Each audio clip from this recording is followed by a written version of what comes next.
আমরা আগামী 1 অক্টোবর থেকে 3রা অক্টোবরের মধ্যে সগৌরবে সারা বাংলাদেশে অন্যান্য বছরের তুলনায় এবছরও হাউসকিপিং ডে অবজার্ভ করতে যাচ্ছি। এই হাউসকিপিং ডেতে আপনারা স্বতঃস্ফূর্তভাবে অংশগ্রহণ করবেন এবং এর ফলে আমাদের পরিবেশক গোডাউনকে আমরা 3টা গ্রেডে গ্রেডিং করব, গ্রিন, অরেঞ্জ এবং রেড ক্যাটাগরি। যারা রেড ক্যাটাগরিতে থাকবেন তাদেরকে নিয়ে আমরা ভবিষ্যতে কিভাবে বিজনেস করা যায় ভাবতে হবে, আর যারা অরেঞ্জ ক্যাটাগরিতে থাকবেন তাদেরকে আমরা ডেভেলপমেন্টের মাধ্যমে গ্রিন ক্যাটাগরিতে রূপান্তরিত করব। এই হাউসকিপিংটা আমাদের জন্য অত্যন্ত গুরুত্বপূর্ণ।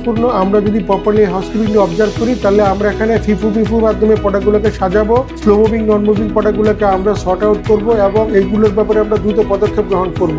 এর ফলে আমাদের ড্যামেজ অনেকাংশে কমে যাবে, আমরা আমাদের এসকিউ রিডাকশনের কাজটা দ্রুত সময়ের মধ্যে বাস্তবায়ন করতে সক্ষম হব। আমি সর্বোপরি আপনাদের সর্বাত্মক সহযোগিতা কামনা করছি, অ্যাক্টিভ পার্টিসিপেশন আশা করছি এবং আপনারা এই হাউসকিপিংটাকে সফল করবেন এই আহ্বান জানিয়ে এবং ধন্যবাদ জানিয়ে আমার বক্তব্য শেষ করছি।